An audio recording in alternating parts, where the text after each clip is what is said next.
Assalamualaikum warahmatullahi wabarakatuh. Halo, apa kabar pemirsa? Jumpa kembali bersama saya Nana Amdan dalam program Bumi Jawara. Pemirsa, baru-baru ini Kementerian Pariwisata Republik Indonesia atau Kemenpan RI meluncurkan kampanye bertajuk Saatnya Liburan di Indonesia Aja. Kampanye ini merupakan salah satu langkah strategis pemerintah untuk meningkatkan minat wisatawan domestik agar lebih memilih berlibur di dalam negeri dibandingkan ke luar negeri, khususnya saat libur Natal dan Tahun Baru 2026. Strategi ini tentu saja sangat berpihak bagi para pelaku pariwisata di daerah. Lantas bagaimana kesiapan sektor pariwisata di Banten? Bagaimana juga sikap pemerintah Provinsi Banten dan langkah apa saja yang didukung DPRD Banten? Untuk membahasnya di studio Jawa Post TV telah hadir Wakil Ketua Komisi 3 DPRD Banten, Bapak Haji Dede Rohana Putra SEMSI. Halo, Assalamualaikum Pak. Waalaikumsalam warahmatullahi wabarakatuh. Pak Nana, alhamdulillah kabar sehat. Baru beres pembahasan perubahan anggaran. Iya, perubahan anggaran beres. Sekarang kita sudah siap-siap untuk pembahasan APBD murni tahun 2026. Kayaknya perhatian pada sektor pariwisata menjadi lebih penting. Oh iya, karena Dinas Pariwisata itu mitra kami di Komisi 3. Jadi kalau mitra harus kita perhatikan, apalagi multiplier efek dari dunia wisata itu cukup luar biasa, bisa menggerakkan UMKM yang ada di sekitar kita. Baik, Pak. Selain itu juga telah hadir Kepala Bidang PSDP itu pemberdayaan sumber daya pariwisata. Pengembangan sumber daya pariwisata dan ekonomi kreatif Dinas Pariwisata dan Kebudayaan Kabupaten Pandeglang, Ibu Mia Maulani Rizky SEMM. Assalamualaikum Bu Mia, apa kabar? Waalaikumsalam. Pandeglang itu lagi rame, Pak. Lagi rame soal jalur-jalur pendakian. Nah, karena sekarang ini kan mendaki itu menjadi tren baru di kalangan anak muda itu. Jadi itu adalah potensi baru tuh di sektor pariwisata khususnya di Provinsi Banten juga. Jadi mungkin DPRD Banten juga harus melihat tuh kondisi kayak gitu. Oke, baik. Tema kita hari ini adalah saatnya liburan di Indonesia aja, sesuai dengan slogan yang disampaikan oleh Kementerian Pariwisata Republik Indonesia. Nah, kalau kita ngomong slogan saatnya liburan di Indonesia aja. Nah, ini memang rakyat Indonesia ini atau orang-orang yang punya uang itu memang liburannya biasanya kemana itu, Pak Dede? Sebelum saya jawab, saya mau liburan dulu. Kan disuruh sama liburan sama Pak Presiden. Izin ini padahal mau liburan dulu kan nih. Apa jawab dulu, liburan dulu? Jawab dulu. Iya. Tadi saya mau liburan dulu lama. Tadi kan sampaikan saatnya liburan di Indonesia kan saatnya. Kira saya saat itu sekarang gitu ya. Ternyata setelah ini ya. Oke, jadi kita sangat mendukung apa yang disampaikan oleh Pak Presiden. Waktunya, saatnya kita warga Indonesia liburan di Indonesia saja. Memang Pak Nana, untuk kalangan ekonomi menengah ke atas ya, di Indonesia itu warga Indonesia itu memang senang liburan ke luar negeri, khususnya ke Eropa, Amerika gitu ya, termasuk ke negara Asia, mungkin Jepang dan Korea gitu, dan negara-negara yang lainnya. Ini menjadi hal mungkin bagi Pak Presiden ini membuang devisa, ya, membuang uang kita yang harusnya dibelanjakan di dalam negeri, bisa menggerakkan sektor ekonomi kreatif, UMKM, industri perhotelan dan lain sebagainya, justru malah terbuang bukan lagi puluhan juta. Kalau ekonomi menengah ke atas, orang-orang kaya itu liburan, sekali liburan ngabisin duit ratusan juta, bahkan miliaran. Dia oleh-olehnya saja satu tas harganya 50 juta, 100 juta gitu. Jadi sekali liburan ngabisin duit banyak, 1 miliar. Itu mungkin bisa 1.000 orang yang hiking naik ke gunung. Kalau naik ke gunung kan belanjanya sedikit kan gitu.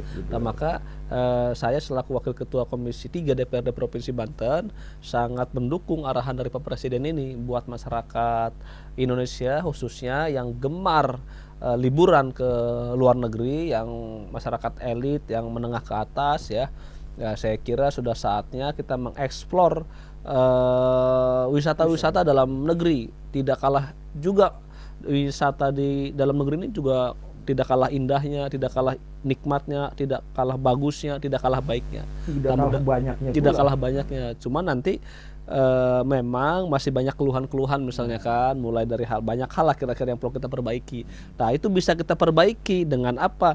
Dengan kita berwisata ke daerah kita sendiri, di Indonesia sendiri, nanti mereka dapat duit dari wisata kita, mereka memperbaiki. Ya, yang tadinya misalnya kumuh, tidak terawat, tidak teratur, tidak rapi, tidak bagus beneran, nah itu kita perbaiki. Tapi harus ada uang masuk dulu dari wisata kita. Kalau kita pengen memperbaiki tapi nggak ada wisata, dia nggak dapat income, dia nggak ada pemasukan buat memperbaiki, ya susah juga. Seperti itu Pak Nana. Emang sekarang ini kondisi kalau menurut pantauan DPR, Komisi 3 terutama yang membidangi tentang pariwisata, ekonomi yang lain, kondisi di kita seperti apa sih? Kondisi objek-objek wisata, pengelolaan pariwisata di Banten ini kayak? Ya, jadi kondisi wisata di Banten ini sejak COVID ya, sejak COVID ke sini memang terus meningkat.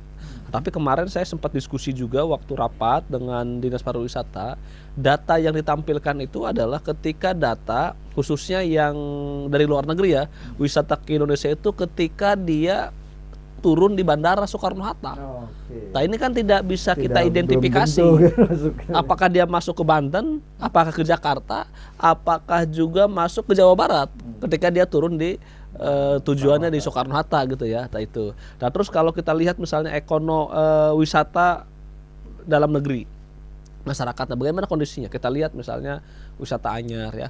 Anyar kan kita lihat Sabtu Minggu aja yang rame. Itu pun juga nggak terlalu seramai yang kita harapkan ya. Apalagi misalnya wisata-wisata yang ke arah Lebak, Bayah ya, Tanjung Lesung gitu, tidak seramai juga. Nah makanya ini butuh kita kolaborasi kerjasama bagaimana memikat, bagaimana bisa merangsang orang yang berwisata datang ke kita, menarik orang yang berwisata datang ke tempat kita gitu. Kalau merangsang bahasanya jelek lah ya. Nah, jadi akhirnya ini harus diperbaiki mungkin bahasanya, tapi memikat, menarik, mengajak orang mau datang wisata ke dalam negeri, khususnya misalnya di Banten nih. Nah ini yang coba kita upayakan. Kalau sekarang kondisinya gimana sih? Ya kalau boleh jujur ya, kabupaten kota itu kan objek pajak kabupaten kota tuh. Iya, betul. Perhotelan, rumah makan, memang mereka mengeluhkan. Apalagi beberapa kabupaten kota misalnya yang hari ini wisata hotel rumah makan itu bergantung kepada belanja APBD, bergantung kepada belanja APBN.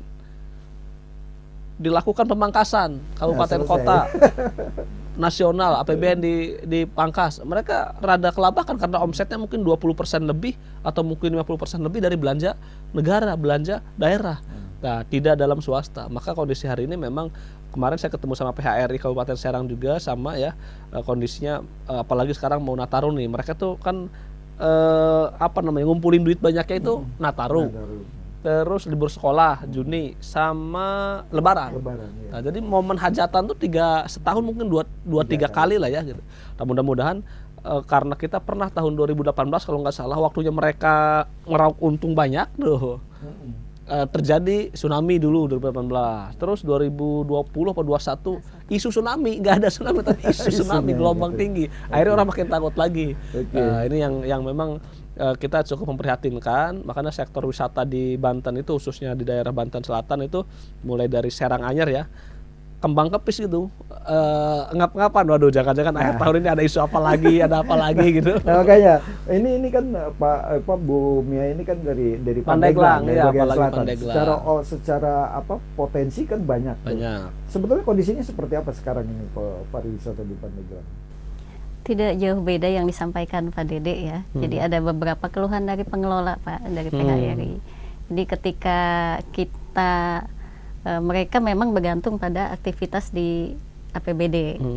Jadi OPD melakukan kegiatan kerjasama dengan PHRI, akhirnya ada income. Tapi ketika ada pemangkasan mulai ada penurunan. Nah, kita karena memang saya berkaitan dengan para pelaku pariwisata, sehingga komunikasi lah bagaimana juga tahun ini cukup berat lah untuk mereka. Ketika mulai bangkit di 2021 setelah COVID dan tsunami, sudah mulai menggeliat, dan alhamdulillah di tahun-tahun kemarin juga kami Kabupaten Pandeglang tuh dapat bantuan dari Kementerian Pariwisata melalui dak non fisik dan cukuplah menghibur mereka gitu, para pelaku pariwisata. Jadi sudah mulai bangkit, tiba-tiba ada efisiensi. Betul kan? Dan tadi juga sudah disampaikan ya bahwa Yeah. panennya para pelaku pariwisata itu ya Nataru, terus Lebaran dan libur sekolah. Ada di dua momen itu sebetulnya biasanya kita di 2 tahun sebelum Nataru itu sudah mempersiapkan, melakukan koordinasi melalui Dinas Pariwisata Provinsi Banten. 2 bulan sebelumnya. 2 bulan. 2 bulan sebelumnya. Kalau 2 tahun sih lama. Selama 2 tahun yang berjalan. Salah sebut. Ya, tapi terus kalau tadi dorongan dari Kementerian Pariwisata bahwa kita saatnya liburan di Indonesia aja. Nah itu menanggapinya seperti apa kalau Pandeglang? Kalau kami dari Pandeglang menyambut baik, Pak. Jadi kenapa harus jauh-jauh membelanjakan uangnya? Ya, mending di daerah sendiri gitu. Karena di Pandeglang saja, ini saya bicara Pandeglang, di Banten banyak. Nah, Pandeglang juga banyak potensi, Pak. Pandeglang punya wisata alam yang lengkap dari mulai pantai, gunung, wisata alamnya ada gunung, ada curug. Dan itu tersebar dari barat sampai ke selatannya Kabupaten Pandeglang. Kita punya pantai pantai terpanjang di Provinsi Banten. Pandeglang juga punya gunung yang di Provinsi Banten itu hampir semuanya di Kabupaten Pandeglang. Dan itu potensi yang ketika Kementerian Pariwisata menyampaikan itu, kita sangat ini suatu angin bagaimana bisa membelokkan wisatawan yang mau keluar itu, kita tarik lagi ke dalam. Oke. Pembahasan kita belum sampai pada intinya nih. Baru kita menyikapi pada slogannya saja. Tapi poin-poinnya sudah kita bayangin bahwa memang kondisi pariwisata di Banten ini ada yang memang mulai berkembang, ada yang kembang kempis pasca itu. Tapi Pak Dede kita tahan sejak. Pemirsa jangan kemana-mana, tetap di Bumi Jawara.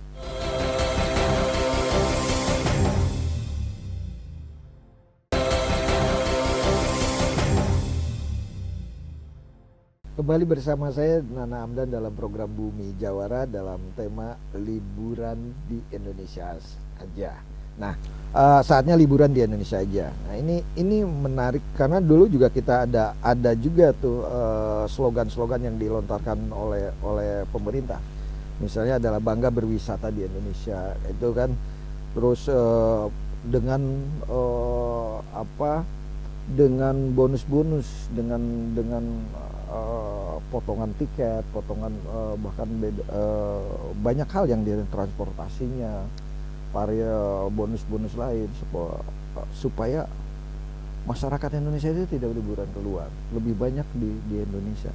Nah, kalau di Banten sendiri, kalau pengetahuan Pak Dede kan banyak berinteraksi lah dengan masyarakat, dengan pelaku wisata juga, bermasyarakat juga dengan konstituen. Apakah di Banten juga sama punya keinginan pengennya liburannya keluar saja gitu masyarakatnya, atau seperti apa Pak Dede? Ya gini, memang itu naluri manusia atau sifat manusia itu, dia itu mencari yang tidak ada. Orang pantai liburan pasti, kalau liburan pasti bukan ke pantai ya. Bagi dia liburan ke pantai, orang tiap hari di pantai nyari gunung. Orang gunung kalau liburan disebut liburan itu pasti ke pantai. Dia kalau orang gunung ke gunung lagi, orang tiap hari juga saya ke gunung kan ya kan. Gitu. Banyak juga yang pengennya ke kota. Ke kota, benar. Atau ke kota, orang kampung pengen ke kota. Tapi orang kota kalau liburan ke kampung. Saya kalau udah tiap hari di kota, pusing ya udah di kota nggak. Ya itulah misalnya kan. Nah, maka ketika kita bicara liburan di sini saja misalnya, orang Banten gimana? Ya orang Banten memang kecenderungan ya ketika dia berwisata pasti pengennya yang di luar Banten, karena mungkin wisata di Banten sudah sering, orang Pandeglang udah sering misalnya ke Tanjung Lesung, udah sering ke Anyer, sudah sering ke Karawaci, sudah sering ke Baduy misalnya, pasti pengen ada nuansa baru. Nah yang dimaksud Bapak Presiden saya yakin, saya kira supaya kita berwisata itu di Indonesia, bukan berarti orang Pandeglang wisata di Pandeglang, bukan berarti orang Anyer liburan di Anyer lagi, bukan, tapi bagaimana di kita ada sebuah pertukaran wisata gitu. Orang Banten ya liburan ke Sumatera, ke Papua, ke Kalimantan gitu ya, termasuk ke Jakarta, ke Bali, ya kita mengeksplor potensi-potensi atau wisata-wisata yang ada di Indonesia gitu. Tapi memang di Banten banyak sekali potensi wisata walaupun belum tergali ya. Nah, dan wisata itu tidak semua juga berdampak baik buat lingkungan, berdampak baik buat kas daerah gitu ya. Ini juga harus coba kita dalami multiplier efeknya. Misalnya mohon maaf ya, ketika kita bicara misalnya yang tadi di awal kita diskusi hiking naik gunung misalnya. Sebenarnya kalau ketika ramai orang naik gunung, seberapa besar sih multiplier efeknya buat masyarakat, buat lingkungan, termasuk buat PAD? Ada nggak misalnya? Kalau PAD mereka nggak nginep misalnya, mereka nggak makan di restoran, kan nggak ada PAD-nya daerah misalnya kan. Ke gunung misalnya dia cuma buang-buang sampah misalnya di atas, kan juga jadi problem buat kita ya gitu. Akhirnya malah merusak lingkungan gitu. Atau hal apa lagi gitu. Nah ini mungkin yang harus kita gali. Bagaimana ketika misalnya hiking atau naik gunung itu kita ada sebuah terminal di bawahnya, terminal base camp, di situ UMKM, mereka nggak kena pajak, tapi menggerakkan ekonomi UMKM. Ini kalau yang mau naik gunung jangan bawa bekal dari rumah deh gitu misalnya kan, biar belinya di UMKM yang ada di bawah misalnya ya. Nah terus kalau naik gunung dalam rangka menjaga keamanan, dalam rangka menjaga kebersihan, ketertiban, harus bikin satu grup. Satu grup minimal 10 atau 20 udah dihitung, 10 udah banyak lah, 20 10. Nah, misal dalam 10 itu harus ada satu guide-nya dari orang lokal, nah memberdayakan orang lokal, jadi dia biar bayar ngegaji orang lokal. Harusnya memang dibuat seperti itu. Kalau nggak ditata kayak gitu, orang naik gunung tanpa ada aturan, memang aturan ribet, tapi itu untuk menjaga keamanan, ketertiban, supaya orang tidak buang sampah sembarangan, supaya tidak melakukan hal-hal yang tercela gitu ya, dan termasuk memberdayakan warga lokal. Nah, beda misalnya kalau wisatanya, mohon maaf, kita wisata ke Tanjung Lesung, wisata ke Carita, nginep di hotel. Habis misalnya 10 juta, minimal kan 1-2 jutanya masuk kas daerah. Dia bayar pajak restorannya, bayar pajak hotelnya gitu ya. Nah, multiplier efeknya juga selain buat pelaku usaha, karyawan juga di sana ada, masuk kas daerah buat membangun. Apalagi Pandeglang ini memang fiskalnya rendah, ya, PAD-nya rendah. Kira-kira gitu Pak Dede. Nah, kalau nih kan Pak Dede bilang tuh, kalau naik gunung tuh tidak terlalu berdampak. Seperti apa nih? Karena kalau dinas pariwisata kan Pandeglang lebih banyak bersentuhan dengan para pendaki itu. Ya, iya. Memang secara langsung masuk ke PAD tidak ada, tapi di situ terlihat ada pemberdayaan masyarakat sekitar. Jadi dibuatnya satu base camp pendakian pengelola. Kami masuk Pak melakukan sosialisasi, pembinaan bahwa libatkan penduduk setempat. Yang ada beberapa base camp yang memang sudah legal mendapatkan izin dari perhutani.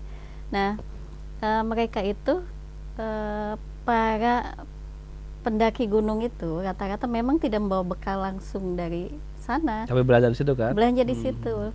Dan terakhir pun saya evaluasi juga, saya datang minggu kemarin, saya ngobrol dengan beberapa UMKM, beberapa pedagang sekitar situ, berpengaruh sangat tinggi.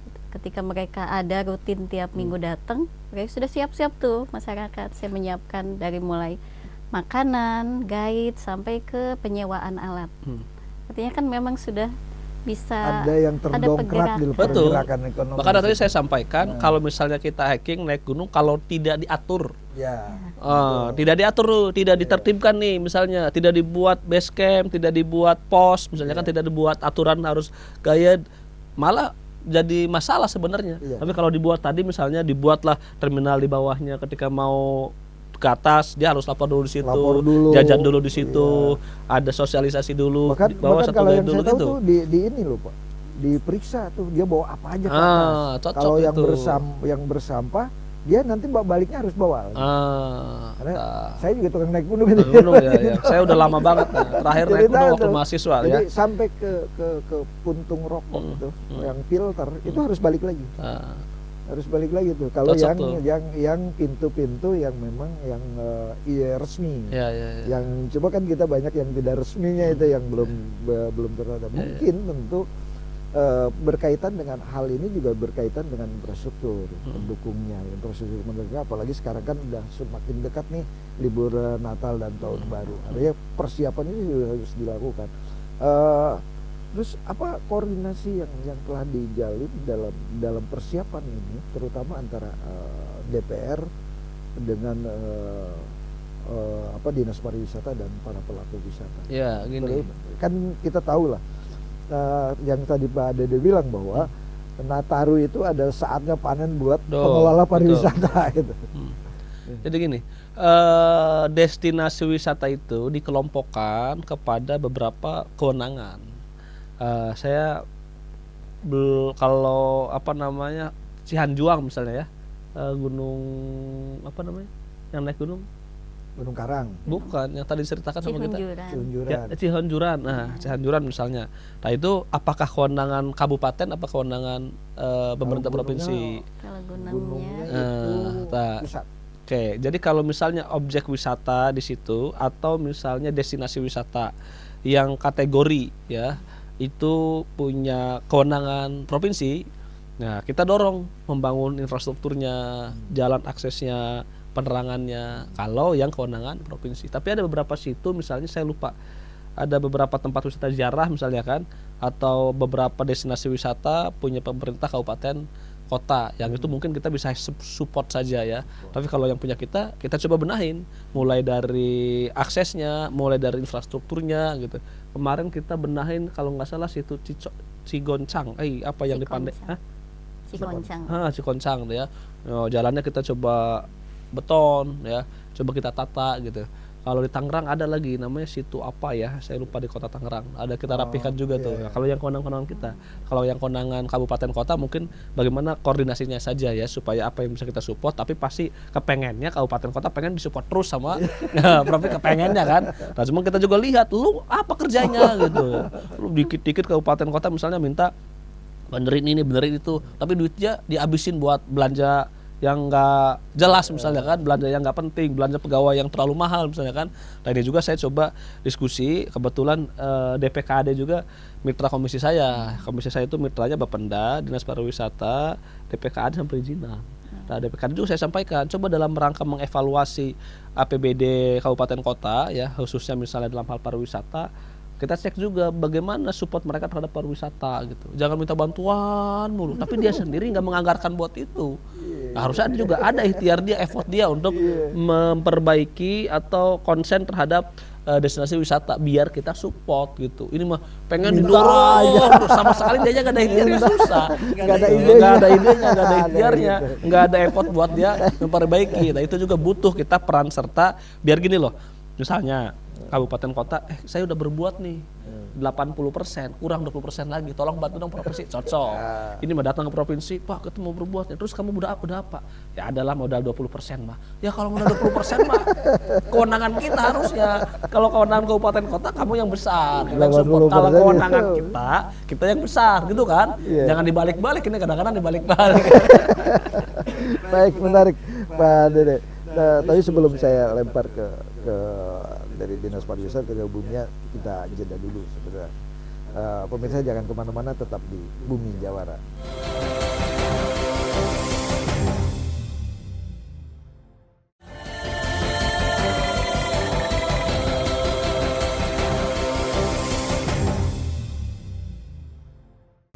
Kembali bersama saya Nana Amdan dalam program Bumi Jawara dengan tema saatnya liburan di Indonesia aja. Tadi menarik dari Pak Dede. Jadi kabupaten kota itu pengennya disupport, ya, didorong-dorong, dibeda. Sebetulnya kayak apa sih kondisinya? Mungkin ada sebagian yang gitu, tapi tidak semua juga. Artinya sebetulnya kami kalau memang sudah merencanakan, menganggarkan dan ada, tidak akan mau repot minta juga gitu Pak. Tapi memang kalau saya perhatikan ada kurangnya kolaborasi antar OPD, sehingga kalau misalnya terpusat di satu titik, kita fokus nih selesaikan satu titik ini, dari beberapa OPD turun gitu kan, satu wilayah ini selesai baru geser wilayah lain. Tapi mungkin yang terjadi beberapa tahun ke belakang tidak seperti itu. Nah kalau tahun ini ya jelas lah jelas kita akan datang pasti dari kabupaten datang ke provinsi minta bantuan secara full karena kondisinya memang tadi sudah sampaikan bahwa dapatan Secara Pandeglang minta bantuan secara full. Terus bagaimana nih persiapan menjelang libur Nataru ini? Sebetulnya kalau kami, kalau di tahun kemarin kan khususnya dinas pariwisata ya Pak ya, menjelang akhir tahun sudah mempersiapkan kalau salah satunya dari bidang pengembangan sumber daya pariwisata. Kita siapkan pelatihan untuk balawista di tahun 2024. Pelatihan apa? Pelatihan balawista. Balawista. Kita siapkan melalui pelatihan para balawista. Jadi disiapkan di pertengahan tahun untuk menyambut ketika panen nanti mereka sudah siap turun kalau ada apa-apa. Dan tahun ini mungkin dari provinsi ada, tapi kalau dari kabupaten saya mempersiapkan karena ada fenomena tren wisata gunung. Saya siapkan pelatihan pemandu wisata gunung. Insya Allah di bulan depan kita laksanakan. Itu juga support dari perubahan anggaran, dibantu dari DPRD kabupaten juga. Artinya seperti tahun-tahun sebelumnya kan ada wisata pantai full penuh sampai Anyer ditutup karena penuh, Carita ditutup karena penuh. Nah ini juga bisa jadi alternatif gunung. Ketika wisata pantainya tuh penuh, mereka mungkin bisa mencari alternatif lain wisata ke gunung. Nah itu harus dibekali. Bagaimana disiapkan para pengelola base camp ini tidak semua disupport atau kerjasama dengan asosiasi pendaki gunung. Ada yang memang dikelola oleh masyarakat. Jadi saya pernah tes, saya datang ke satu base camp gunung, ya, Gunung Asupan. Ranger yang mereka siapkan untuk mendampingi saya naik itu betul-betul pemula dan tanpa bekal, tanpa pengetahuan. Artinya hanya mengandalkan ya kemampuan akamsi lah, gimana mereka menguasai medan, tapi teori dan bagaimana penanganan jika ada misalnya badai petir. Terus juga kalau kondisi ada yang dibawanya jatuh, patah tulang atau apa. Nah, dari hasil saya komunikasi dengan para pengelola, akhirnya ya sudah kita buat tahun ini pelatihan pemandu wisata gunung dengan temanya mitigasi bencana di gunung. Karena juga di tahun ini ada beberapa kejadian yang memang karena faktor alam ya, karena para pendaki FOMO itu kan tidak mempersiapkan diri. Kalau mereka saking asiknya selfie tidak tahu bahayanya ada petir gitu kan. Terus asik mereka karena ikut tren apa namanya perairan, lagi-lagi di turun gunung kepelosok lah ke jurang. Karena itu juga harus kita kasih edukasi, artinya walaupun menggunakan anggaran atau tidak, kami turun ke lapangan Pak. Kami kebetulan di bidang saya kan bermitra dengan APGI, dengan apa pemandu wisata, jadi sering melakukan komunikasi, sering melakukan kegiatan, baik mereka yang menggagas maupun kita. Artinya ada kolaborasi antara pemerintah dengan masyarakat. Artinya nih Pak, kalau memang di saatnya liburan itu ada masalah kan, berarti kan di tahun baru penuh kan, ini kan penuh kan, sampai Anyer ditutup ya Pak, karena memang penuh pengunjungnya kan. Nah, bagaimana di promosi kita berarti kan harus fokus pada di rentang-rentang di tengah bukan di 4 momentum tadi. Ada Idul Fitri, ada Tahun Baru, ada Natal, ada liburan sekolah gitu. Nah, di luar itu yang mungkin yang sepi, sehingga orang kan hidup harus tiap hari gitu. Tidak hanya dari 4 itu. Nah, bagaimana kalau menurut pendapat Pak Dede melihat sosialisasi promosi yang dilakukan oleh kolaborasi pemerintah daerah dengan para pelaku wisata itu masih seperti apa? Ya gini, pertama saya mau mengomentarin terkait dengan wisata ke Anyer misalnya penuh ya. Penuh itu sebenarnya bukan berarti penutupan gitu ya, penuh. Itu kan bukan berarti okupansi itu terserap 100%, kapasitas terserap 100% sebenarnya enggak. Itu sebenarnya lebih ke arah pengaturan lalu lintasnya. Ya kalau penuhnya memang okupansinya penuh, semua hotel penuh, penginapan penuh, losmen penuh, no problem ditutup ya. Tapi kan kebanyakan misalnya penutupan itu karena crowded jalurnya. Misalnya lagi ada wisata, ternyata ada kegiatan proyek atau ada kegiatan angkutan di luar kegiatan pariwisata misalnya, atau pengaturan lalu lintas. Ini memang harus kita perbaiki. Atau jalannya kurang lebar. Hotel makin banyak dibangun tapi jalan nggak lebar. Nah, ini memang jadi problem sebenarnya. Kita ingin sebenarnya orang berwisata itu tidak macet.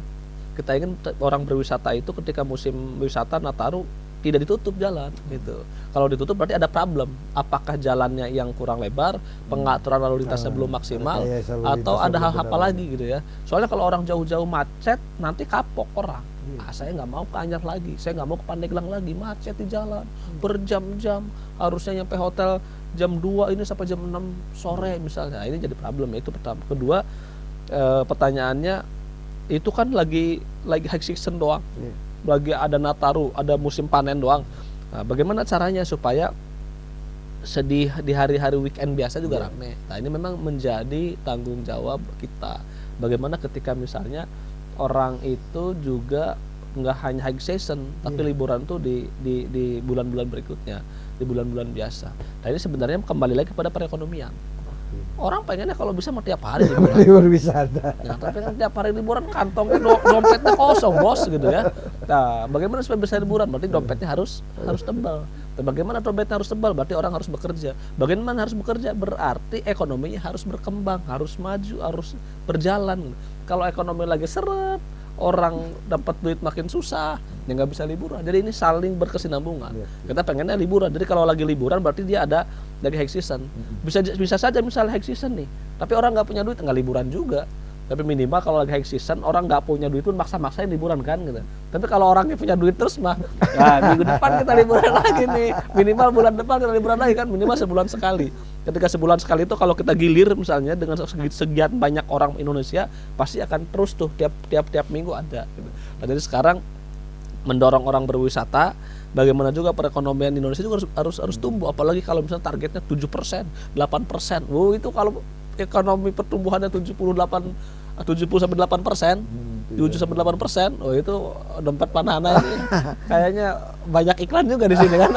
Di Jawa Pos ini. Nah, kalau banyak iklan sawer-sawer tuh karyawannya, lu liburan gitu. Nah, banyak duit. Kalau cuma pas-pasan doang gajinya nggak udah liburan.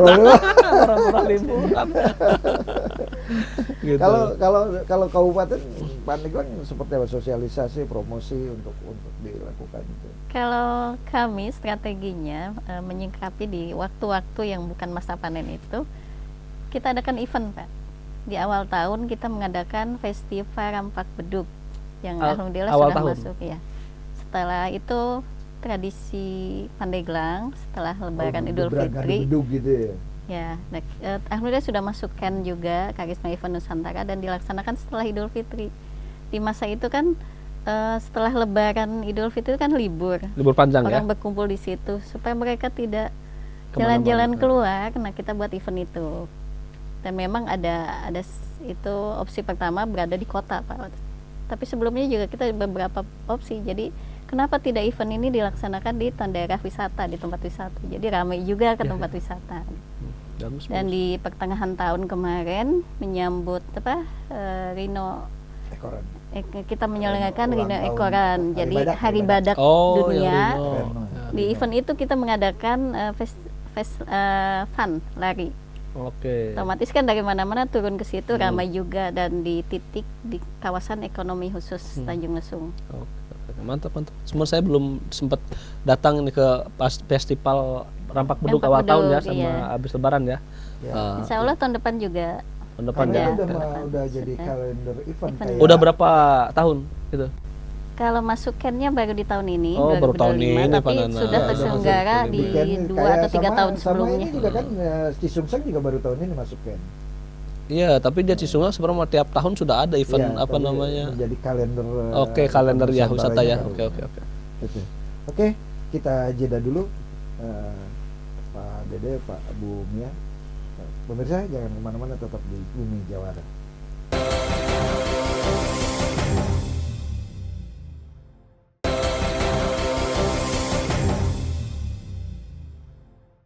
Kembali lagi dalam program Bumi Jawara, masih bersama saya Nana Amdan dalam tema saatnya liburan di Indonesia aja. Nah, kalau kita melihat nih Pak Dede, andalan Provinsi Banten ini kan lebih banyak soal wisata pantai, wisata maritim, kelautan gitu kan, andalan-andalan itulah. Terus rame juga soal potensi gempa. megatrust. Nah, ini yang juga membuat orang ketakutan. Kejadian bencana tsunami Selat Sunda juga menjadi momok tersendiri bagi wisatawan untuk datang ke pantai-pantai di Banten. Terus ini tantangan tersendiri lah bagi provinsi ini. Terus gimana nih kita melakukan itu supaya orang percaya bahwa ya itu kejadian alam. Ya. Jadi pertama kita lakukan mitigasi bencana ke daerah-daerah yang rawan bencana. Jadi ketika misalnya terjadi bencana, warga di sana sudah siap siaga. Itu pertama. Kedua, selain mitigasi, kita siapkan juga beberapa shelter, beberapa infrastruktur atau alat, misalnya sensor untuk ketika terjadi tsunami, terjadi gempa misalnya, kan hal seperti itu. Dan yang ketiga adalah bagaimana kita membangun komunikasi antara OPD, antara stakeholder agar satu pintu. Karena pernah kejadian setelah tahun 2018 misalnya, tahun 2020 atau 2021, ketika BMKG menyampaikan bahwa berpotensi angin badai besar, orang menyampaikan bahwa akan tsunami. Ya, ditambah lagi waktu dulu itu misalnya WA itu meneruskan pesan tidak terbatas. Foto-foto lama, foto-foto tsunami, foto-foto gempa nyebar gitu. Akhirnya orang takut untuk berwisata. Sama ketiga hal itu ya kita mitigasi, kita perbaiki sarana dan prasarana khususnya dalam hal kesiapsiagaan bencana. Yang ketiga adalah bagaimana kita membangun sebuah sistem informasi, sistem komunikasi kepada pihak-pihak terkait, ke Dinas Pariwisata dengan Diskominfo, dengan BMKG misalnya ya. Ada komunikasi yang baik ketika nanti menyampaikan, ada bahasa-bahasa yang terkait dengan ke BMKG-an, jangan diterjemahkan sama orang wisata, jangan terjemahkan sama orang yang nggak paham, nanti salah mengartikan. Dia bilang berpotensi malah diartikan akan gitu kan. Ini akhirnya berita dikutip sama media misalnya kan, media ketika ngomongin masalah BMKG, kecepatan angin, megatrust dan lain sebagainya, yang ditanya bukan BMKG, yang ditanya misalnya Dinas Pariwisata, kalau nggak Dinas Kominfo, ya kan. Pemahaman mereka terbatas. Kalau ini kan maksudnya apa yang namanya megatrust, kecepatan angin, maksudnya ini kita berpotensi misalnya kan. Kalau mereka mengartikan bukan berpotensi, akan kan. Akhir tahun waspada akan tsunami. Nah, ini yang kemarin saya lihat ada miskomunikasi itu. Tapi udah kemarin kita sudah bangun komunikasi kita dengan BMKG, dengan Dinas Pariwisata, dengan Diskominfo dan pihak-pihak terkait, pihak kepolisian juga ya, kita coba komunikasi yang baik, dan ini menjadi ranah siapa gitu, supaya nanti jangan sampai ada misinformasi. Ketika misinformasi ini terjadi, masyarakat panik. Orang yang mau liburan di cancel kan tahun berapa itu hotel-hotel banyak yang di cancel semua gara-gara takut, gara-gara mau ada tsunami gitu. Nah, ini saya kira perlu perbaikan. Ya, penguatan mitigasi bencana, fasilitas tentang bagaimana antisipasi bencana, kesiapan kita menghadapi bencana. Yang terakhir adalah literasi digital mungkin ya. Betul. Itu bahasa yang lebih cakep memang, kalau orang media memang bisa literasi digital misalnya bahasanya. Gitu ya. Iya, karena kan itu tadi penyebaran berita hoax, video-video kayak sudah itu. Saya juga sempat terkaget-kaget tuh. Ini benar nggak? Cuma kan kalau kita punya sarana untuk buat mengecek apa ini benar atau memang ini yang lampau gitu. Nah, ini tentu di daerah-daerah yang mohon maaf latar belakang pendidikannya misal di bawah 12 tahun agak repot juga tuh Pak. Ketika mendapatkan informasi sementara pegang HP semua sekarang kan langsung disebar lagi. Nah, ini tantangan tersendiri buat Pandeglang. Gimana Pandeglang? Iya, berkaca dari pengalaman beberapa tahun yang lalu kan, bagaimana informasi yang ditelan mentah-mentah sehingga kan menimbulkan chaos gitu, kepanikan di dunia pariwisata. Nah, sudah kami lakukan beberapa langkah di tahun-tahun sebelumnya. Kita khusus ke sumber daya manusianya Pak ya. Jadi ke pengelola homestay kita adakan sosialisasi, edukasi lah di pelatihan itu, bagaimana ketika ada bencana harus apa. Seperti yang tadi disampaikan, ada mitigasi bencananya. Walaupun harusnya juga ada literasi digital kita ya, membekali mereka dengan itu supaya tidak ketika ada kondisi yang memungkinkan ke arah situ mereka cepat gitu harus melakukan tindakan apa. Juga para pengelola desa wisata, karena kami kan bermitranya dengan pengelola homestay, desa wisata, kemudian ya PHRI juga para pemandu wisata, lebih ke para pelaku-pelaku itu kita berikan pembekalan, pemahaman bagaimana mengatasi dan mempersiapkan diri. Jadi ketika ada hal-hal yang mendekati kejadian alam, makanya mereka sudah siap harus seperti apa. Terus kalau dari Pandeglang, dari Dinas Pariwisata, bagaimana meyakinkan orang, para wisatawan, bahwa wisata ke pantai itu aman gitu? Nah, apa yang dilakukan Dinas Pariwisata? Selain mereka langsung man to man gitu, ketemu terus menyampaikan, mereka juga rajin ini Pak, mensosialisasikan kan setiap destinasi wisata itu punya media sosial. Nah di situ mereka rutin menyampaikan. Jadi dari mulai mereka promo paket wisata sampai ketika ada isu sedikit langsung mereka kantor dengan Krakatau batuk-batuk itu biasa gitu. Kita aktivitas biasa, mereka posting seperti itu untuk menggantarnya. Kalau dari Pak Dede tentang kondisi ini kan kita harus meyakinkan orang karena meyakinkan itu saya sepakat. Misalnya kita tadi melakukan edukasi ya kepada masyarakat jika terjadi bencana. Misalnya kayak orang bawa motor lah.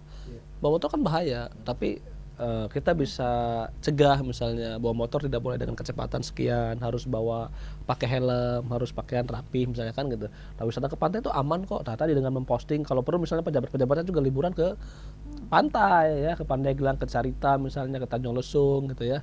Nah termasuk kita pastikan juga bahwa ketika terjadi sesuatu pun kami siap, tadi yang namanya lab guardnya apa kalau istilahnya balawistanya udah siap juga gitu. Terus ada shelternya juga udah siap, jalur evakuasinya juga aman, dari tim penanggulangan bencana juga selalu standby, jadi membuat orang nyaman gitu. Jadi ketika terjadi itu aman kok gitu. Apalagi misalnya yang tadi yang namanya batuk-batuk itu secara teoritis misalnya memang itu kejadian alami gitu ya, bukan berarti itu akan terjadi sesuatu yang dahsyat gitu. Selama itu misalnya kejadian yang tidak luar biasa, biasa-biasa aja. Kalau yang namanya bencana kan tidak bisa kita prediksi, bisa kapan saja, dan tidak hanya di pantai, bukan hanya karena tsunami, bukan hanya karena gempa, di jalan aja tiba-tiba ada pohon roboh yang roboh di bencana kan gitu, bisa meninggal gitu. Nah, maka kita yakinkan, kita ngasih pesan kepada masyarakat bahwa wisata itu aman ya dengan cara apa tadi, mengedukasi potensinya seperti apa, kita menunjukkan kalau kita memang aman berkehidupan, bersosialisasi, bekerja seperti biasanya, termasuk kesiapsiagaan kita. Kalau ibarat kita siap siaganya, dari lifeguardnya sudah siapin, badan penanggulangan bencananya siap, shelternya siap, infrastrukturnya siap, rute dan lain sebagainya udah kita siapin. Ketika itu terjadi, masyarakat udah siap. Sama dengan naik pesawat lah. Naik pesawat bahaya. Tapi ketika masuk setiap hari, setiap orang mau naik pesawat selalu diingetin lagi. Nah, dan selalu dikasih pelampung walaupun nggak pernah dipakai. Ya itu bagian dari, jadi orang supaya nyaman. Kalau dipakai bahaya. Jadi orang naik pesawat tuh ya udah ada inilah, udah ada kira-kira seperti itu ya. Walaupun kalau bicara bahaya, kalau menurut saya nih ya, bahaya naik pesawat daripada wisata ke Anyer atau ke Carita atau ke daerah Gunung Krakatau. Lebih bahaya naik pesawat loh. Tapi orang kan ngerasa nyaman kan, karena ngerasa ada safety-nya cukup ya, informasinya cukup, safety-nya cukup, kesiapsiagaannya cukup, jadi segala orang nyaman aja, bahkan bisa tidur naik pesawat. Baik ya Pak Dede, kita nanti bahas sedikit setelah ini untuk, karena pariwisata itu kan berkaitan dengan sumber daya manusia. Bagaimana kita membina, orang juga banyak mengeluhkan karena lingkungan objek wisata itu tidak mengasihkan gitu kan. Bagaimana perilaku orang berjualan di tempat wisata itu juga menjadi perhatian yang membuat orang nyaman dan tidak kapok datang ke situ. Tapi untuk itu kita jeda sejenak. Pemirsa jangan kemana-mana, tetap di Bumi Jawara.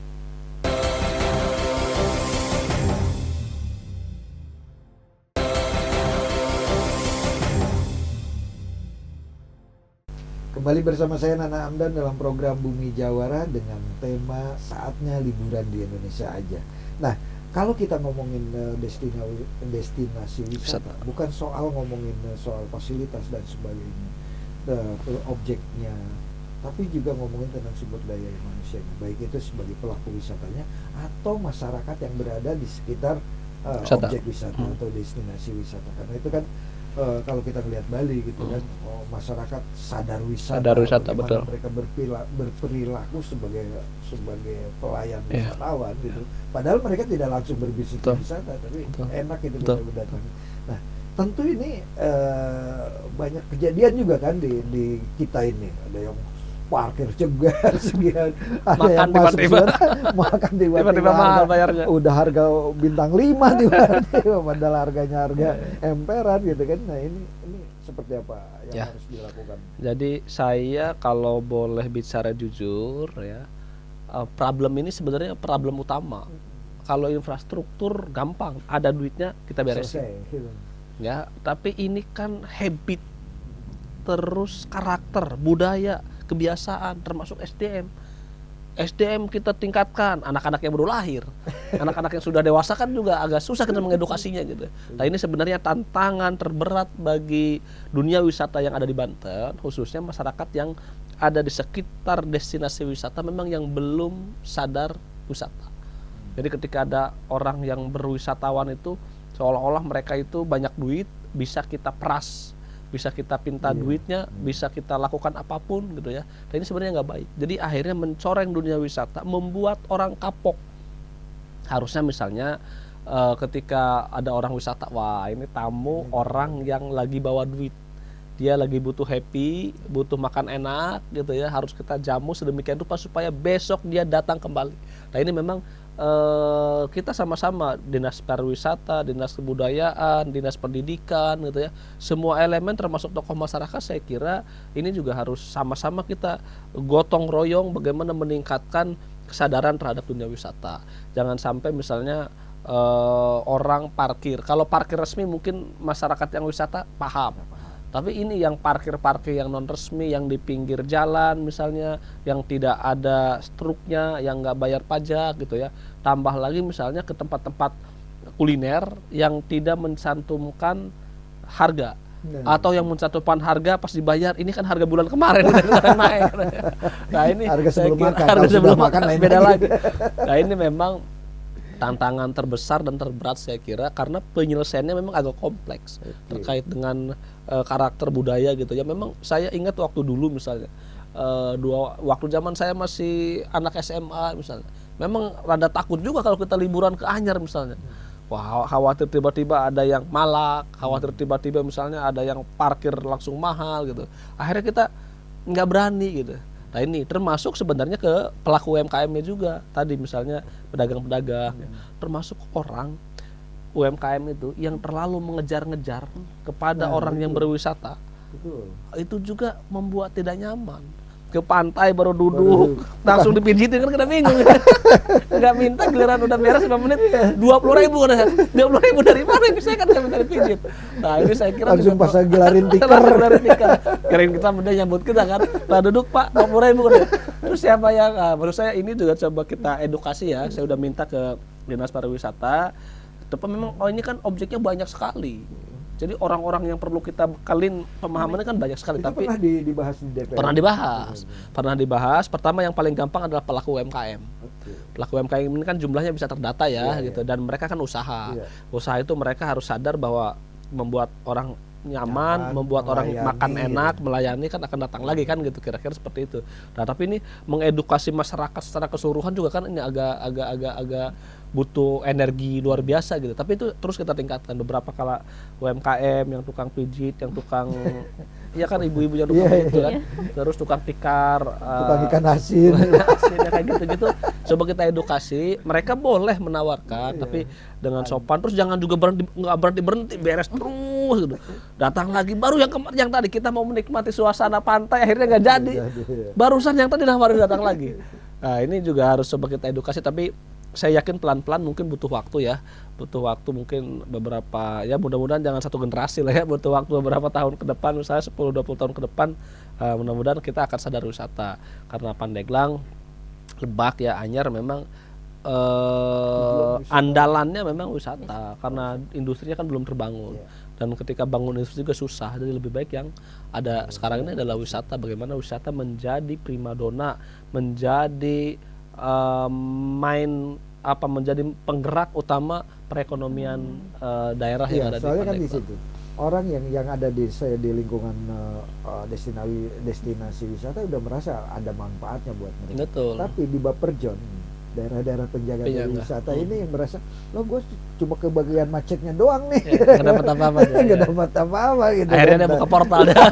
Akhirnya bikin portal. Nah ini banyak terjadi di Pandeglang. Bagaimana di Pandeglang menyikapi itu? Iya.